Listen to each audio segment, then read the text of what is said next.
Hi, John Hecker here, the pro at Brooklyn Country Club in Rochester, New York. Today I'm going to show you a Brooklyn legend, Danielle Downey. This is more of a tribute to how her game progressed to get out on the LPGA Tour from an 11-year-old. Now this is the first video I have of her at 13, and I thought I'd take you through her swing over the years as she developed to the time she was 25, and take you through a little bit of what we were working on, as well as you can see her swing progressing through the years. Now I'm going to let her swing run here a little bit at 13 and tell you what her parents did to get her ready to play out on the LPGA Tour. So she played baseball, she played varsity basketball, she played soccer where she was a goalie.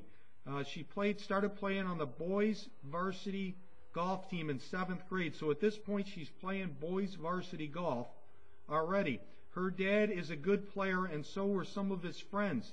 So oftentimes he would be out on the course with her, and she would see how a person shoots low scores at a very young age. This is when she's 14 years old. So to see in her backswing on the last video, you could see she wrapped it around her a little bit. She immediately corrected those kind of things. Tell her what to do at a young age, boom, you'll see, hey, that's a different swing. You can see at this point she's already got the mold for a heck of a swing, maybe a little bit of upper body movement to the right and left, but in all honesty, that's what a young person does to create power. Okay, this is later on that summer, so she's 14 years old. At this point, she's shooting about 85 from the men's tees at Brooklyn, so it's 6,400 yards. You can see what a simple swing she had to start with. Just an athlete, knew how to create power without really having to do much. Okay, and this is her swing late in the summer.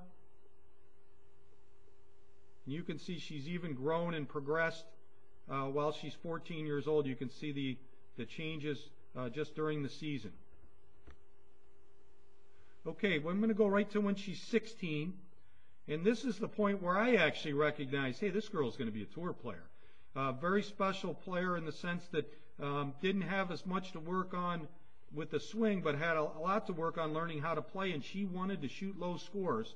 So as I show you her swing here, you'll get my dilemma here, is there isn't a lot to work on with this swing. So it was really a lot of times I was her biggest cheerleader. We'd find little things to work on. I had to teach her to take divots. She would be a little bit shallow coming into the ball, so she was made her an excellent driver of the ball, but not a really good iron player. So she evolved into being a really good iron player by trying to hit down a little bit more on the ball.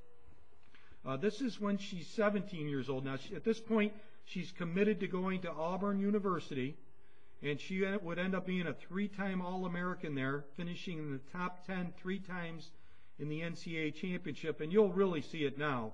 You know, this is just an athletic motion. You know, there wasn't a lot, as I say, to work on with her swing, more on learning how to play in tournaments, learning how to deal with those things that would cause you to lose some shots, more emotional things than anything else, which every golfer goes through, so it's not like she was anything different. I did want to show you some driver swings. Danielle, at this point, could hit the ball about 220 yards in the air.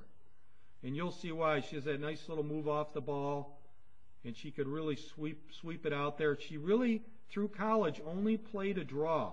So we had to work on, after college, on getting her to be able to curve the ball as far as fading it. But at this point, she's come back from her freshman year in college. At this point, she'll win her first of 3 consecutive New York State amateurs.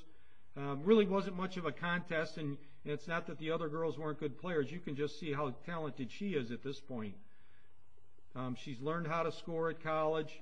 You know, they're playing with really good players there, which I'm sure helped her game. You can see she takes nice divots there, so she's done a lot of the things that I was pushing hard for. This is her later in that summer, and I show this swing. It's a poor quality of the video, but I really thought this was some of her best swings. You know, you can see she's just an athlete playing golf with a nice simple swing. You can't help but think, hey, this girl's going to be really something special. Okay, this is her before her junior year. And again, not a lot to work on with her swing, so we spent some time out on the course or talking about the game, trying to understand things that would help her lower her scores. I'd have to keep an eye on her. You can see her posture would get a little bit off. As I said, pretty simple things you'd work on.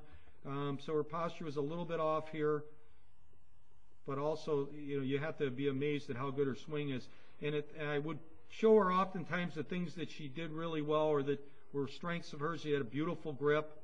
So when you'd be watching her swing, you'd be trying to remind her of all the good things she does. This is Danielle when she's graduated from college and she's playing the Futures Tour. This is some of the best swings I think she made. And again, if you look back to when she was 16, it just won't look that different. But she was really hitting the ball nice. At this point, she could fly the ball about 235 yards in the air. So she could get it out there past a lot of the other LPGA girls. I had her on our flight scope, and she would swing at about 96 miles an hour. Her launch angle was about 17 degrees, and she had about 2,500 in spin. So that equals about 235 in the air, and sometimes they'd roll out to 270. And this is her later in her tour career. At one point, Danielle got the club a little bit inside too much, so now you can see she's exaggerated a little bit. But still the same type of swing. And I keep repeating that, but that's what you notice. She really didn't change her swing a lot through the years. The last swing I have her is while she was out on the LPGA Tour. You can see a beautiful posture. Swung a little bit faster pace than before. She was trying to shorten her swing. Not something that I really advocated, but I think she felt like it was important. So as I said, when you watch it here, the pace was a little bit faster. I think she felt better because of it. But anyway, I hope this helps some young golfer or somebody out there to understand, hey, what a person goes through from age 13 to 25, how their swing improves, what we talked about. And I'm sure she would appreciate it to knowing that it's out there and might help other golfers play better golf. Thanks.